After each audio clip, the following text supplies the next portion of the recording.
Dezembro, amém?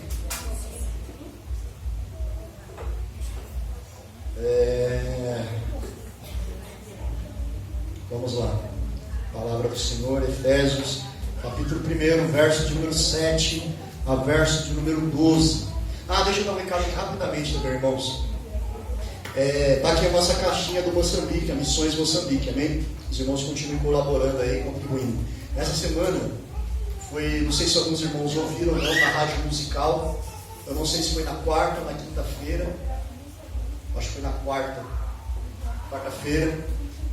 Estava ali na rádio musical, no programa à tarde, 4 horas da tarde, com o pastor Jamierson Ferreira. Estava ali o pastor Davi Botelho, que ele é o pastor presidente de missões das Portas Abertas, né? De missões, e ele estava ali falando sobre missões transcultural. Aí o pastor Davi Botelho trouxe algumas informações, irmão, chocantes para a igreja brasileira. Ele disse que do número de igrejas brasileiras, né, do Brasil, que existem no Brasil, apenas 3% das igrejas, isso é pesquisa, isso é dado, isso não é inventado. 3% das igrejas têm algum trabalho missionário dentro da igreja. 3%.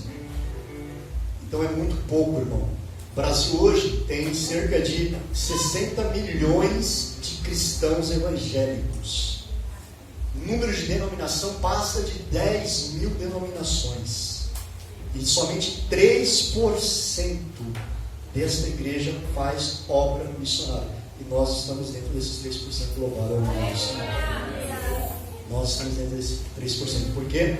Nós estamos aqui, sempre tivemos nosso culto de missões, já ajudamos missionário de fora, já mandamos oferta para missionário que foi para o Chile, já mandamos para missionário em outros países, já trouxemos missionário do Paquistão, ajudamos a trazer, já ofertamos, já fizemos, e agora nós estamos com esse projeto Moçambique, que não é meu, é nosso, junto com a igreja de Bauru, do pastor Marcos Vinícius.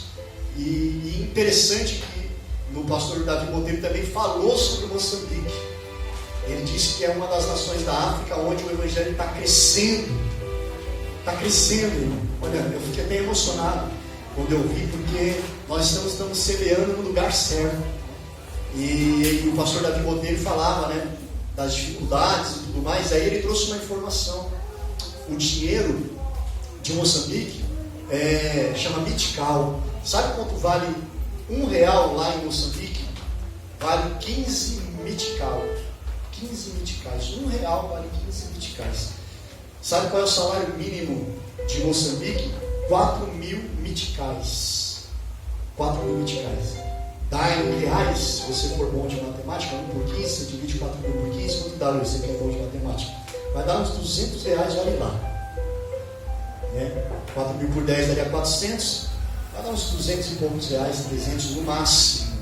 É o salário mínimo de Moçambique. Só no mês de novembro, esta igreja aqui, nós, essa igreja pequenina aqui, ofertou para o pastor que nós colocamos aqui no vídeo. Qual é o nome dele mesmo? Pastor? Me ajuda aí, até eu esqueci. Pastor de Moçambique? Não.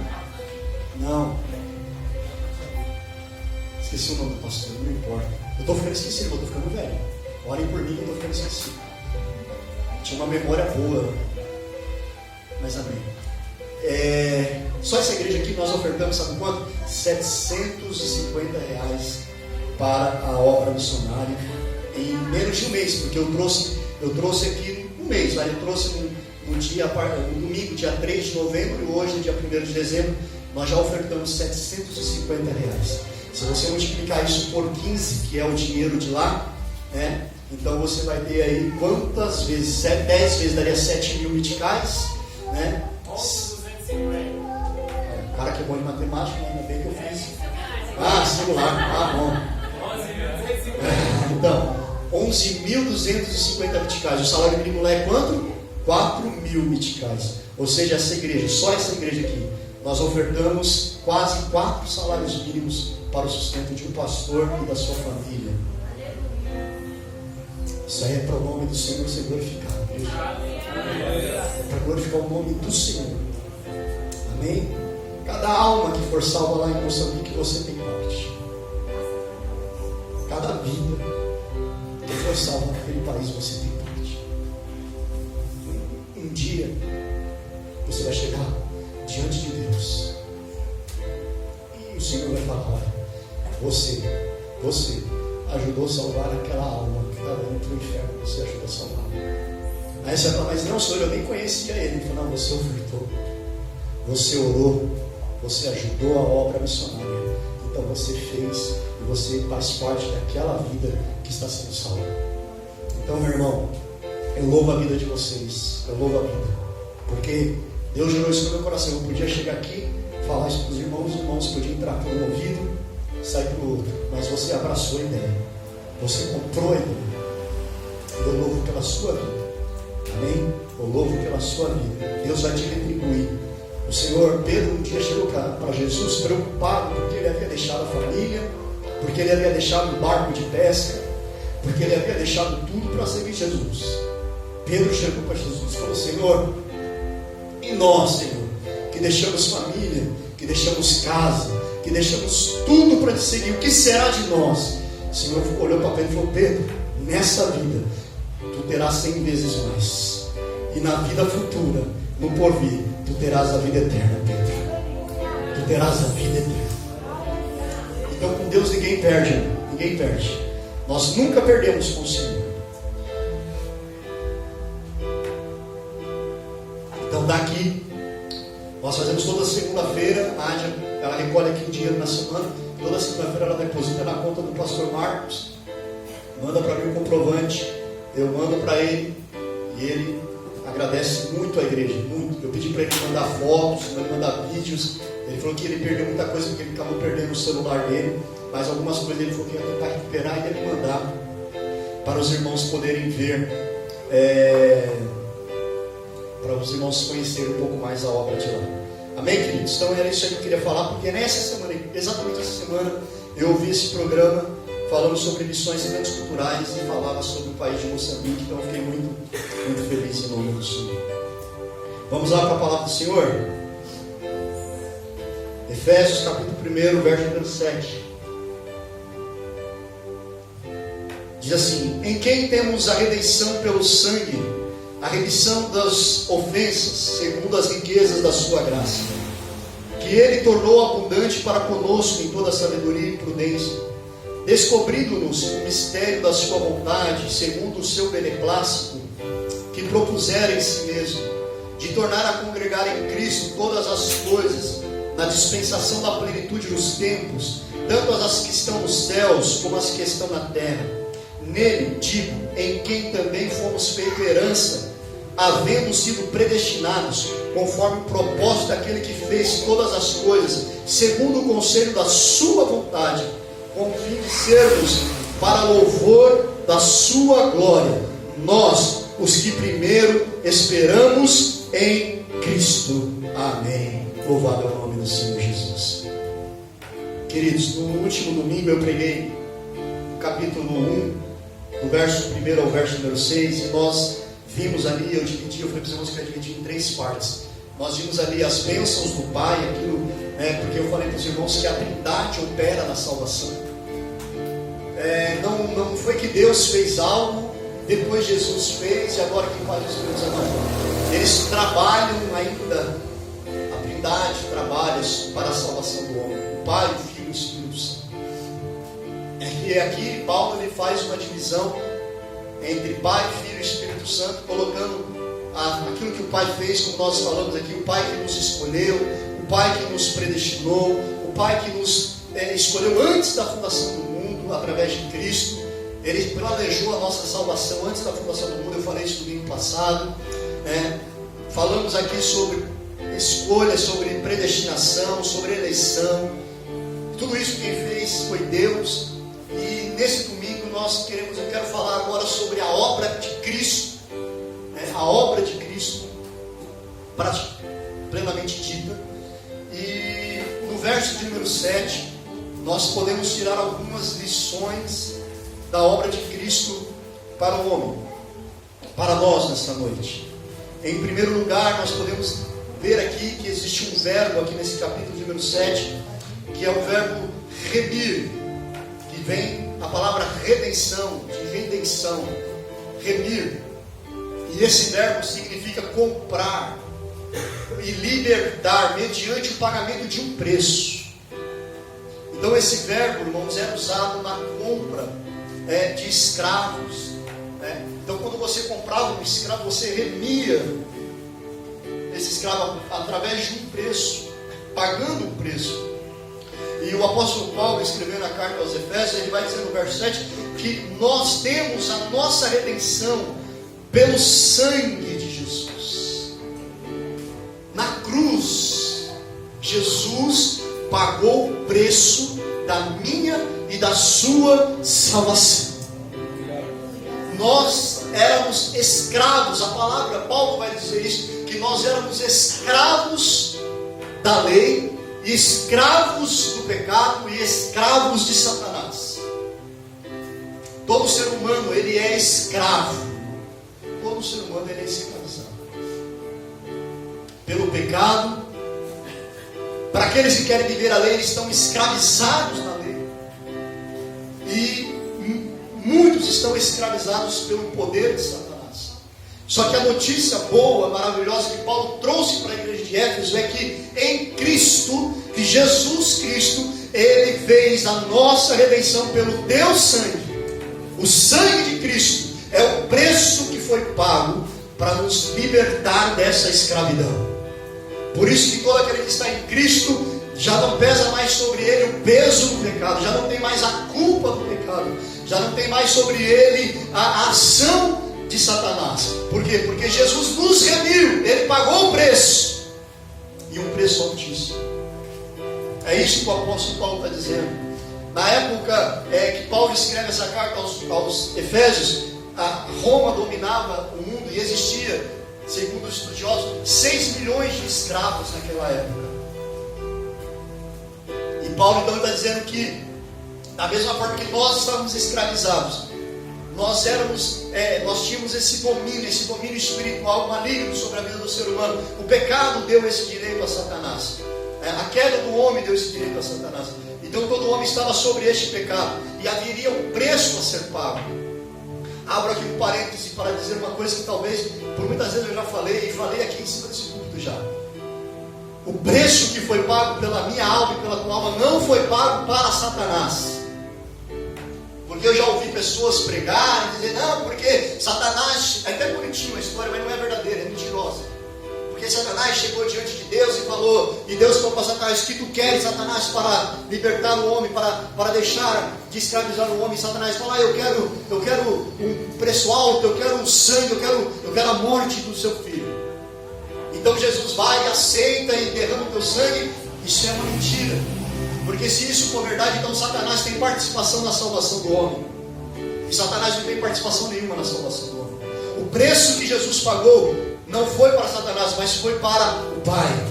Foi para Deus. Porque o pecado do homem, ele não ofende Satanás. O pecado do homem, ele ofende a Deus.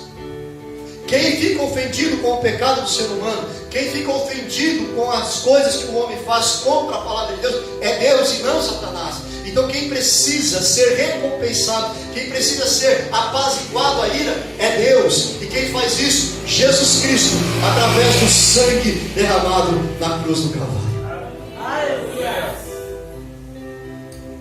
Então, Ele nos remiu, Ele nos comprou, foi pago o preço pela minha alma e pela tua alma, o preço de sangue derramado numa cruz. E esse sangue, ele é derramado até os dias de hoje. Ele não deixou de derramar. Aonde esse sangue é derramado, é comprado, é libertado o escravo das mãos de Satanás. Aonde esse sangue é derramado, há uma libertação, irmão. Aonde esse sangue é aspergido, há uma vida transformada, liberta pelo poder do nome de Jesus Cristo. O sangue do Cordeiro. E Ele não só nos comprou, mas nos libertou. Porque aqui nessa minha tradução da Bíblia que eu usei, fala que Ele nos remiu das nossas ofensas. Em outra tradução, na NVI, que eu preparei a palavra, diz que Ele nos perdoou os nossos pecados. Ele perdoou os nossos pecados. Olha o que diz em 1 Pedro, capítulo 1, verso 18 e 19. Vou ler para vocês.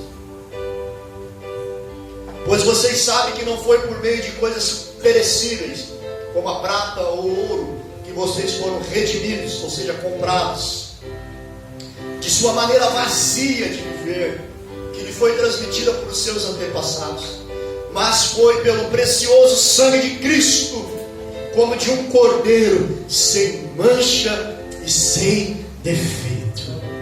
Foi por este preço que nós fomos comprados. E Ele só nos comprou, mas também nos perdoou dos nossos pecados.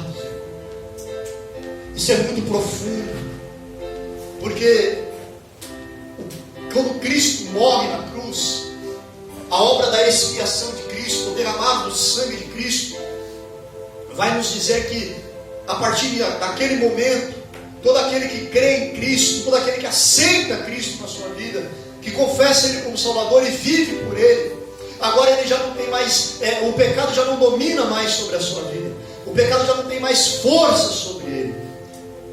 Não significa que nós deixaremos de pecar, não é isso, porque enquanto estivermos nesse tabernáculo humano caído, nós seremos suscetíveis a erros, erramos, pecamos, falhamos contra Deus.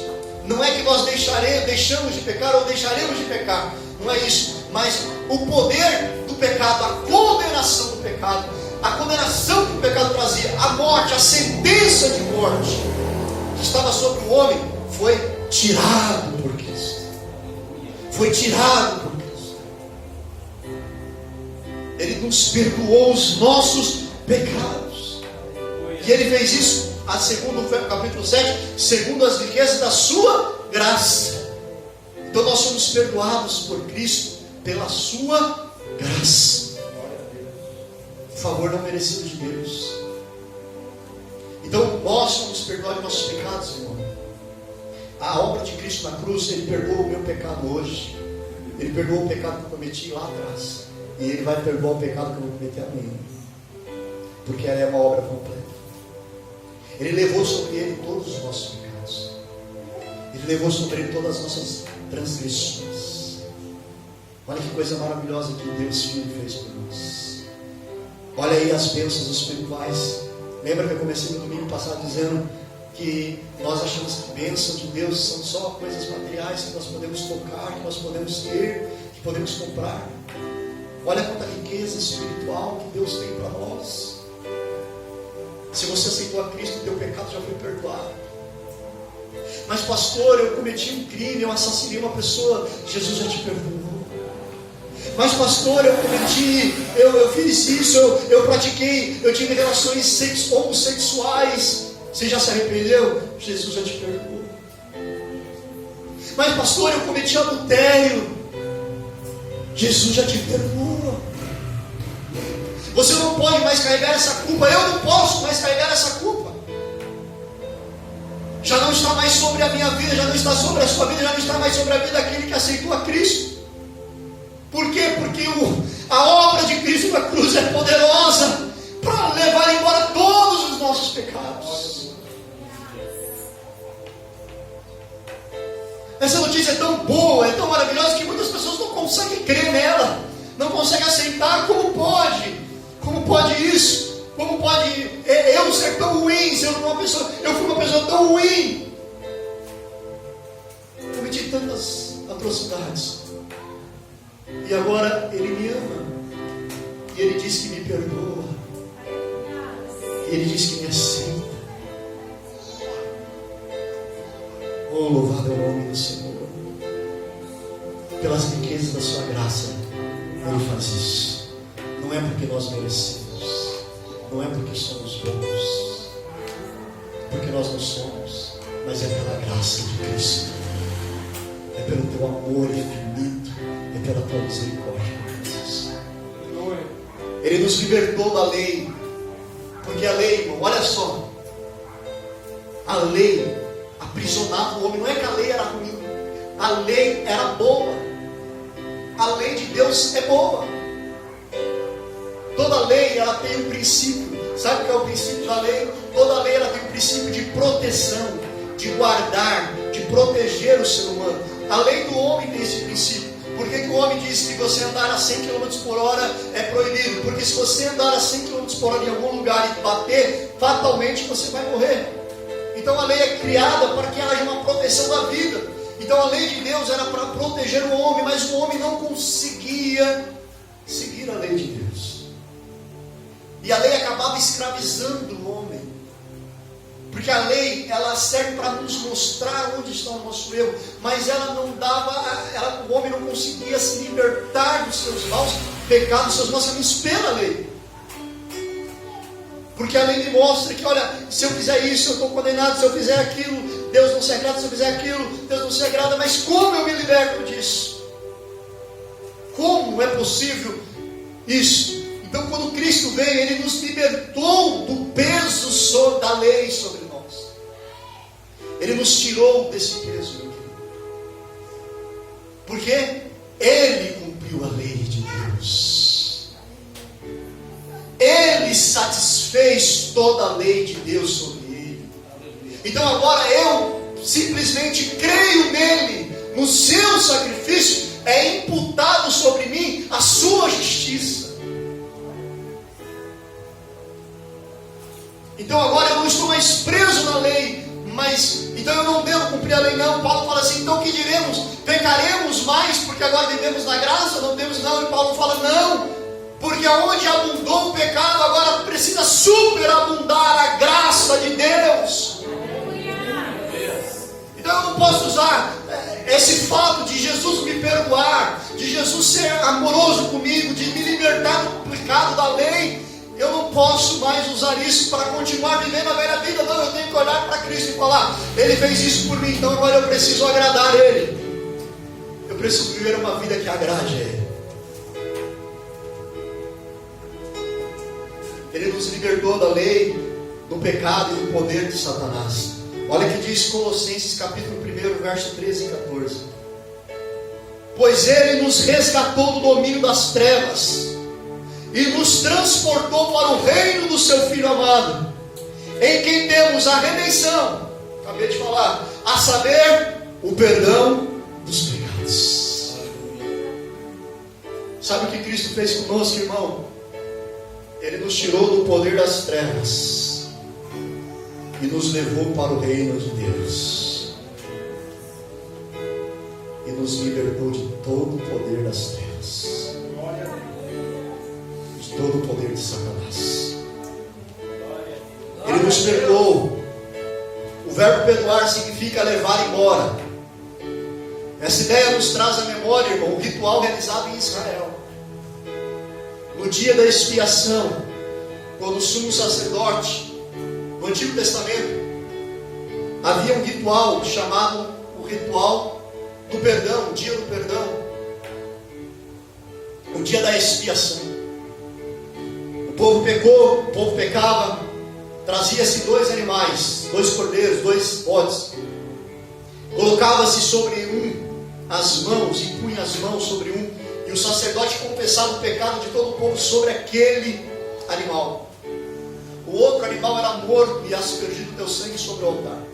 O animal que recebeu a oração do sacerdote, ele era lançado para o deserto e ele ia embora, para longe, e lá no deserto ele morria, simbolizando ali, era um símbolo de Cristo, da obra de Cristo. O animal que era morto, derramado pelo sangue, é Cristo sendo morto na cruz do Calvário, derramando sangue pela remissão dos pecados. O animal que era imposto sobre ele os pecados do povo e era lançado para fora de Israel, para o deserto, e levava embora para longe o pecado, representa Cristo, levando para embora os nossos pecados.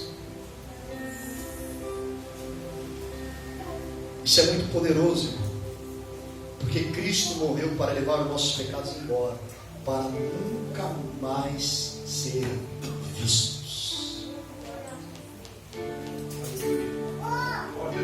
Paulo, o Senhor disse que quando nós aceitamos a Cristo, Ele pega os nossos pecados e lança Ele no mar do esquecimento.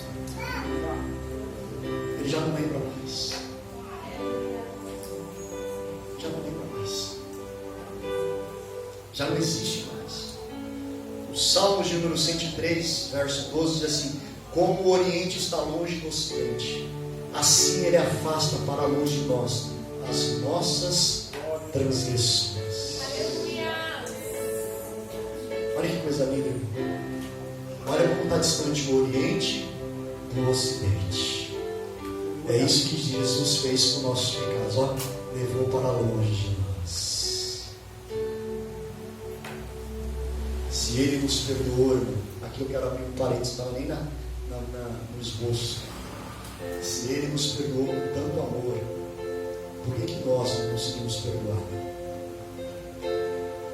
Por que nós não conseguimos perdoar? Se Ele apagou as nossas transgressões, se Ele levou embora, por que nós guardamos as coisas ruins do nosso coração?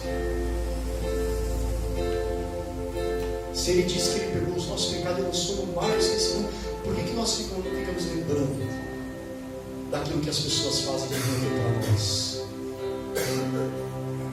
Por que nós não agimos como Deus? Perdoamos, vivemos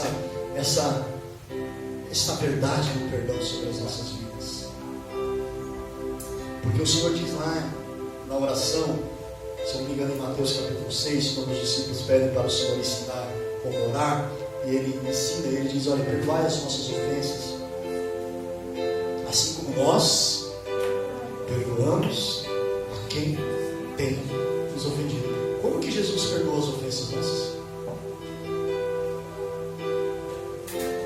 Já parou para pensar como que você está dizendo quando você lê aquela passagem, quando você ora: Senhor, perdoai as nossas ofensas, assim como nós perdoamos. Como que Jesus perdoa as nossas ofensas? Acabei de dizer, Ele afasta, Ele joga fora, Ele enterra, Ele leva para longe. Por que nós pedimos para Ele perdoar as nossas ofensas dessa maneira? Leva para longe de mim, Senhor, o meu pecado. Senhor, põe no mar do esquecimento do pecado que eu fiz, e Ele põe. Mas e a outra parte que nós dizemos? Assim como nós perdoamos. Olha, irmão, já parou para pensar se Deus levasse a sério essa oração? Já parou para pensar se Deus levasse a sério essa oração? Deus, perdoa minhas ofensas, assim como eu perdoo meu irmão. Deus vai falar: você não vai aguentar.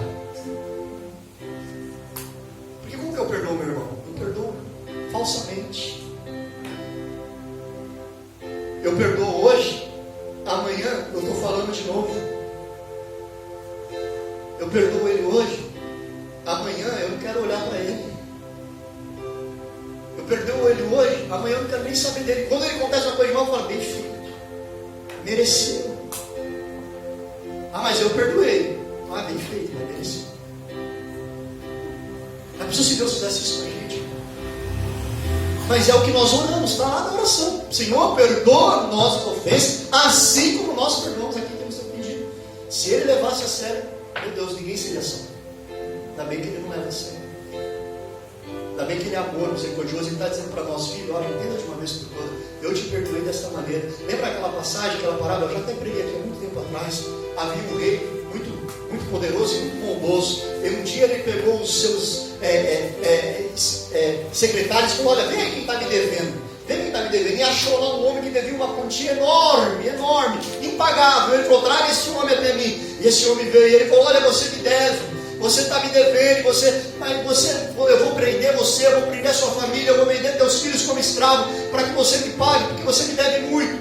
E aquele homem se ajoelhou diante do rei e falou: não, rei, tenha misericórdia, tu és um homem bom. E o rei falou: olha, eu vou te perdoar, você não me deve mais nada, vai embora.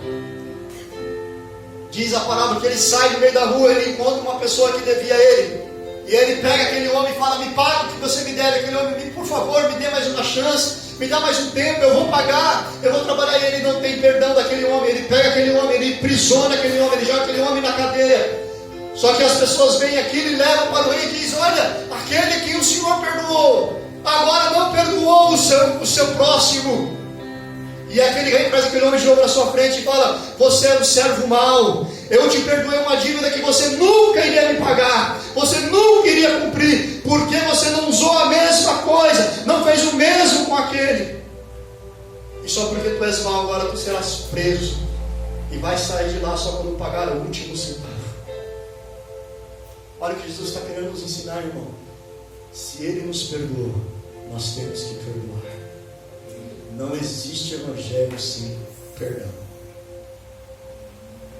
Não existe cristianismo sem perdão. Amém?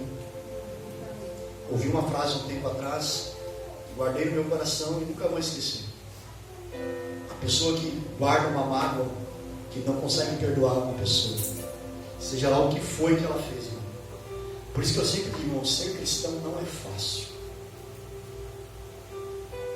Não é fácil, porque ser cristão é seguir os ensinamentos de Cristo, e seguir os ensinamentos de Cristo não é fácil, mas Ele nos dá a graça para fazê-los. Aleluia. E eu ouvi uma vez uma pessoa dizer o seguinte: a pessoa que não perdoa, que guarda mágoa no teu coração, é uma pessoa que pega um copo de veneno, bebe e fica esperando que a outra pessoa morra. Deu para você entender? A pessoa que não perdoa, ela está tomando o veneno e está esperando que a outra pessoa morra. Só que quem vai morrer é você, quem está tomando o veneno é você. Quem está guardando a mágoa é você. Quem está guardando o rancor é você. Quem vai morrer é você, não a outra pessoa. Amém? Louvado seja o nome do Senhor. Verso de número 8 ao verso de número 10, o apóstolo Paulo vai trazer aqui uma informação muito, muito interessante. Olha o que ele diz: Ele nos tornou abundante para conosco em toda sabedoria e prudência, descobrindo-nos, ou seja, em algumas outras Bíblias vai estar escrito assim, revelando-nos, mostrando-nos o mistério da sua vontade, segundo o seu beneplácito, segundo o seu prazer, segundo a sua vontade, que propuser em si mesmo, de tornar a congregar em Cristo, tornar a congregar, presta atenção nessas palavras, em Cristo, todas as coisas, na dispensação da plenitude dos tempos, tanto as que estão nos céus, como as que estão na terra. Eu escrevi algo aqui que eu tirei desse versículo.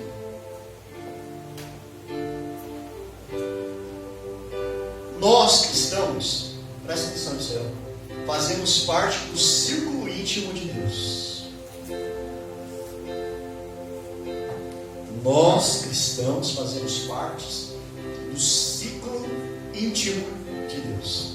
Mas pastor, por que isso? Porque Paulo diz aqui, que Ele, Cristo, nos tornou abundante em toda sabedoria e prudência, nos descobrindo, nos revelando um mistério. E que mistério é esse? Da vontade de Deus.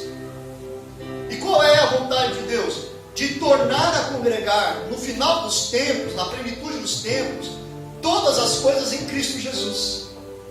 Então nós temos esse mistério revelado para nós. Quando fala de mistério aqui, não é nada sinistro, nada fora do comum. É um segredo sagrado que Deus revelou para a igreja. Nos revelou, meu irmão. Olha que coisa linda.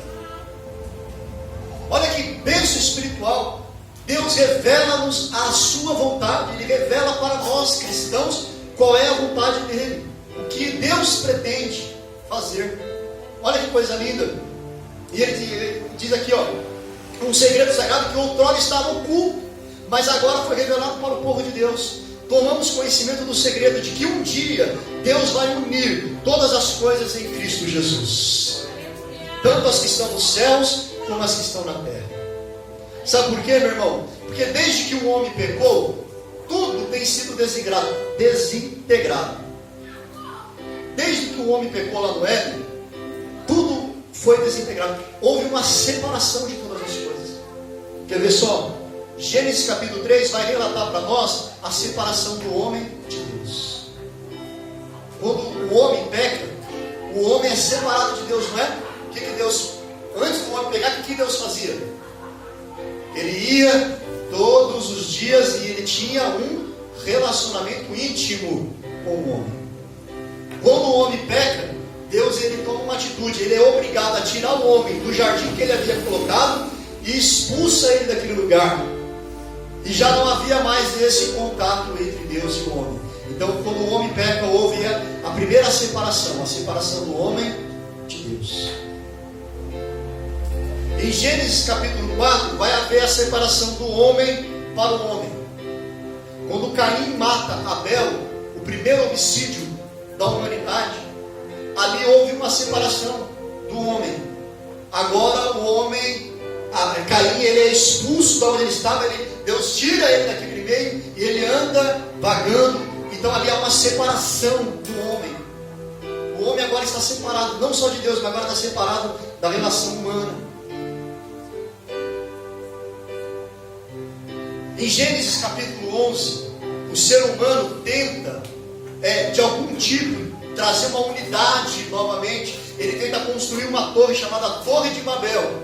Mas Deus julga aquela atitude, Deus julga aquelas pessoas, e ali Deus espalha aqueles homens na face da terra. Mais uma vez, há uma separação. O homem estava se juntando, Deus separa o homem novamente. Quando Deus chama Abraão, olha que coisa interessante. Deus agora ele vai fazer uma distinção entre judeus e gentios. Porque ele escolheu Abraão, e de Abraão ele ia fazer uma nação, e dessa nação ele ia se revelar nessa nação. E todo aquele que estivesse nessa nação faz parte do povo de Deus. Quem está fora não faz parte do povo de Deus. Então aqui há uma separação geral agora.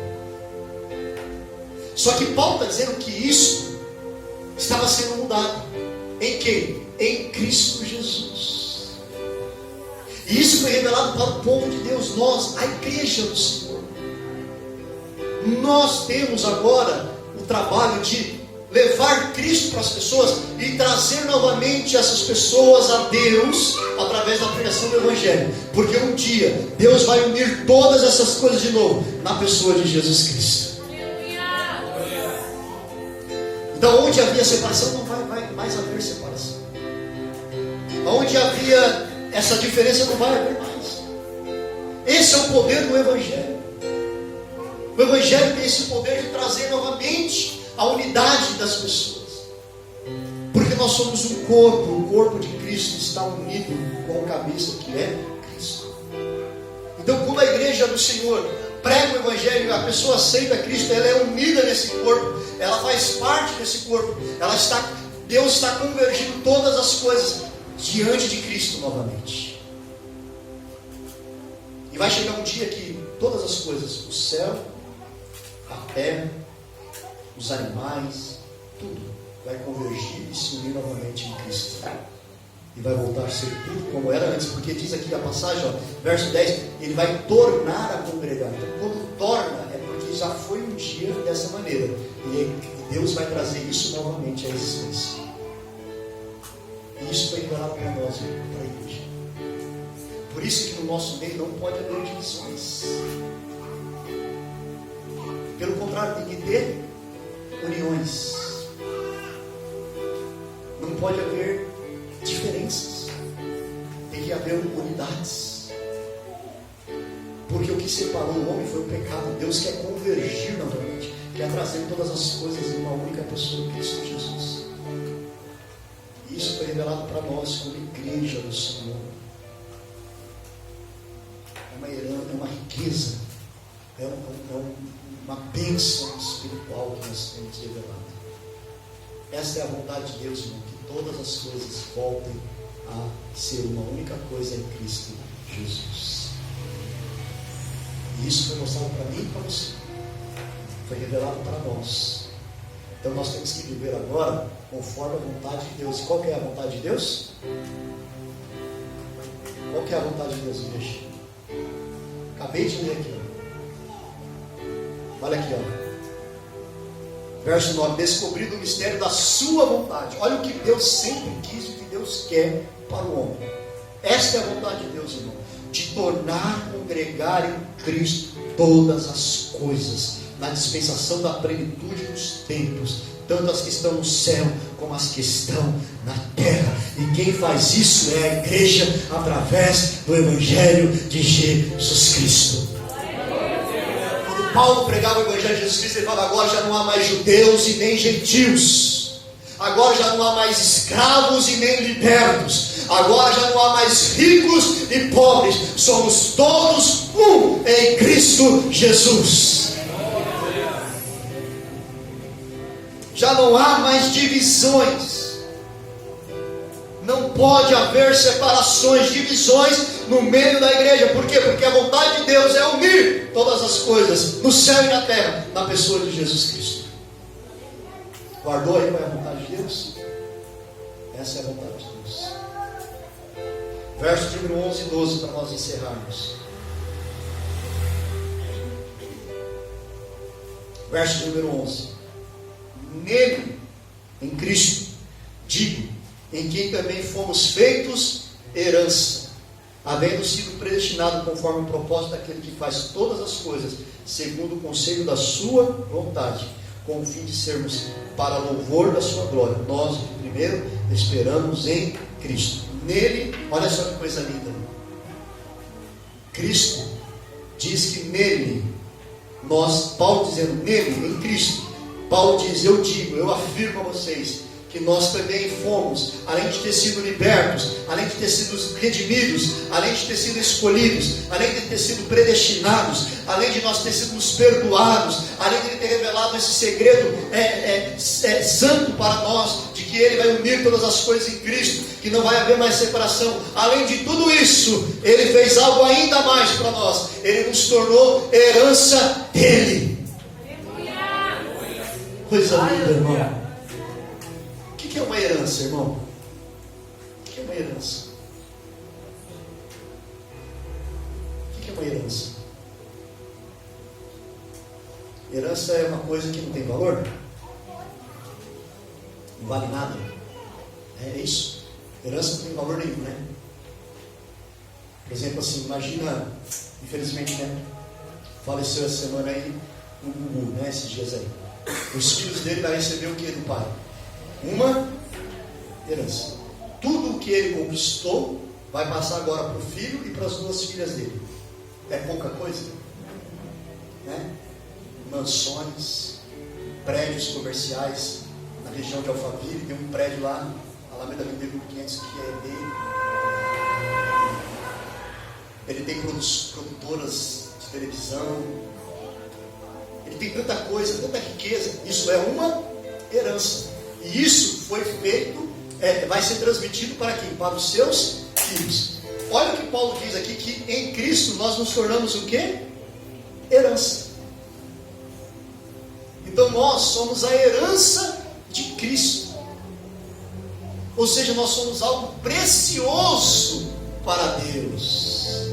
Nós somos alguém que tem um valor inestimável para Deus.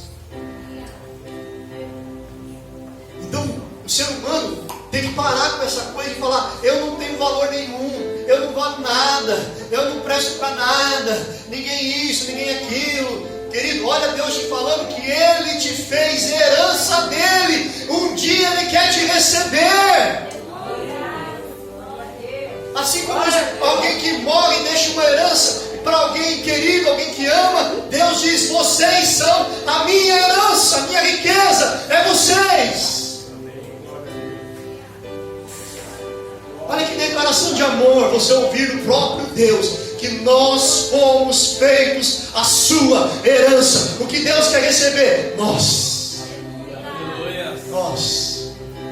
O que Deus quer um dia olhar para mim e para você e falar: vem, filho amado, entra no meu gozo, entra na minha casa que eu preparei para você. Eu estava ansioso para a tua chegada.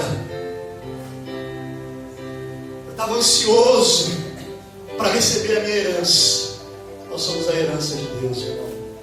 Por isso que o preço que foi pago foi muito alto. Por quê? Porque a herança de Deus é preciosa, tem muito valor. podia ser qualquer coisa. Por isso que o preço foi o sangue de Cristo, porque a herança é valiosa. A herança é valiosa. Nós somos herança, irmão. Quando eu preparava essa mensagem, eu falei, meu Deus, eu sou herança de Deus. Eu sou herança de Jesus. Ele quer receber a minha vida. Ele me quer como herança. No final de tudo, Ele quer me receber. Porque herança nós só recebemos no final, né, irmão? Quando os nossos pais falecem, né? No final da vida deles vem a herança para nós. Então no final Deus quer me receber. A alegria de Deus vai ser receber a igreja. Vai nos receber na tua casa. Olha que coisa linda, meu irmão. Quando eu vi isso aqui, eu falei, meu Deus, então eu tenho um valor. Eu sou precioso para Ele. Eu não sou qualquer um, não. Eu sou herança de Deus. Eu sou herança de Deus. Eu não sou um Zé Ninguém, não. Eu sou herança de Deus.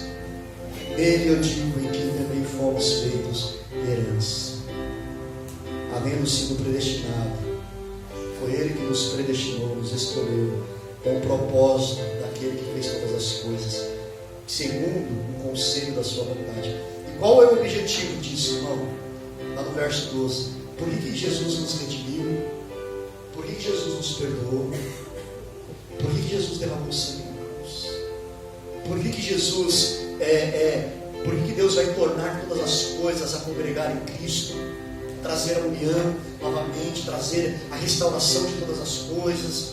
Por quê? Por que Deus nos fez herança? Por que Cristo nos quer como herança dele? Para um objetivo. Com o fim.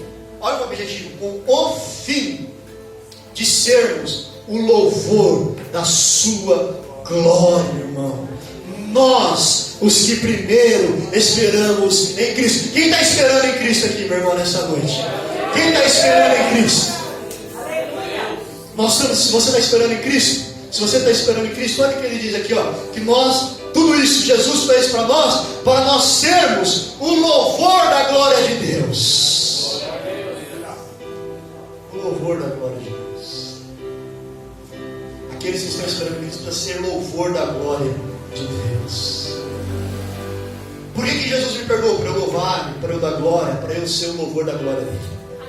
Quando as pessoas olham para mim e falam, olha, aquele hoje ele é santo, ele é lavado, ele é remido, mas ele foi um dia, mas hoje ele não é mais. É para louvor e glória de Deus. Aleluia. Mas ela era uma prostituta, sim, mas agora não é mais. Agora ela é para o louvor e para a glória de Deus. Foi por isso que ele morreu na cruz, meu irmão. Foi por isso que ele derramou sangue. Por isso, para que nós pudéssemos ser o louvor da glória de Deus. As pessoas olharem e falam, não, mas só Deus pode fazer isso. Só Deus pode fazer. E é o que Deus quer que nós façamos. Essas são as riquezas dos filhos. Próximo domingo eu vou falar sobre as bênçãos do Espírito Santo. Você viu aí, irmão? Quanta coisa importante nós tiramos dessa passagem.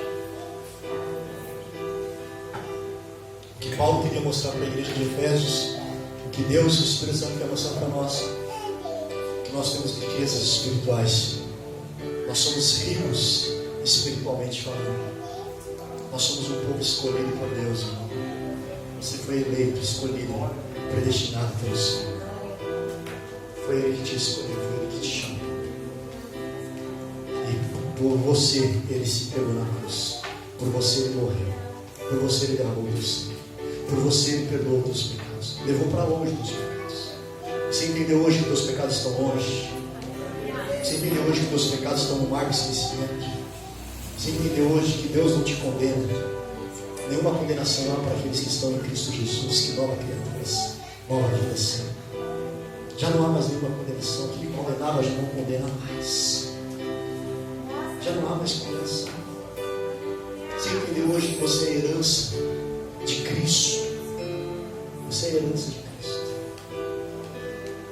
Você entendeu hoje, olha que coisa profunda, você entendeu hoje que o céu só vai estar completo quando a igreja chegar lá. Deu para entender que Jesus, ele falou no capítulo 14 de João, ele falou assim: olha, eu vou para o Pai, eu vou preparar tudo, eu vou preparar a casa, eu vou preparar a festa, eu vou preparar todas as coisas, mas só vai ter festa aqui quando a igreja chegar. Só vai ter festa no céu quando nós entrarmos lá. Quando nós chegarmos lá, vai ter uma festa. Quando a igreja chegar lá, vai ter uma festa. Está sendo preparado por Deus. A herança ele vai receber só naquele dia. Jesus só vai receber a herança quando nós chegarmos lá no céu, porque nós somos a sua herança. Aí vai estar tudo completo. Aí vai convergir todas as coisas em Cristo. No céu, na terra, todas as coisas. Sabe que deu para você ver como você é importante para Deus nessa noite? Nesses 2 domingos, e no próximo ainda. Sabe que deu para você compreender? É isso que Paulo queria mostrar para a igreja de Éfeso. Olha, para de olhar para fora. Para de olhar, achar que quem está servindo a deusa Diana é que tem sucesso. Para de olhar para aqueles que estão lá adorando Diana, que estão ricos, que estão comprando e vendendo. Para de olhar para ele, porque vocês têm coisa muito melhor, muito maior. Vocês têm coisas maiores. Para de olhar para o mundo. Para de olhar para as coisas do mundo. Para de olhar para lá para fora. Comece a olhar para Deus, para aquilo que Deus fez na sua vida e na minha vida. Nós somos eleitos do Senhor, predestinados do Senhor, remidos do Senhor, comprados. Remidos é comprados, lembra disso? Se Ele te comprou, Ele é teu dono. Ele cuida de você. Ele te comprou não para te escravizar, para te libertar. Ele te comprou para te libertar. Nós somos libertos no nome de Jesus Cristo de Nazaré. Louvado seja o nome do Senhor. Foi tudo isso que Jesus fez por nós. Fique de pé em nome do Senhor.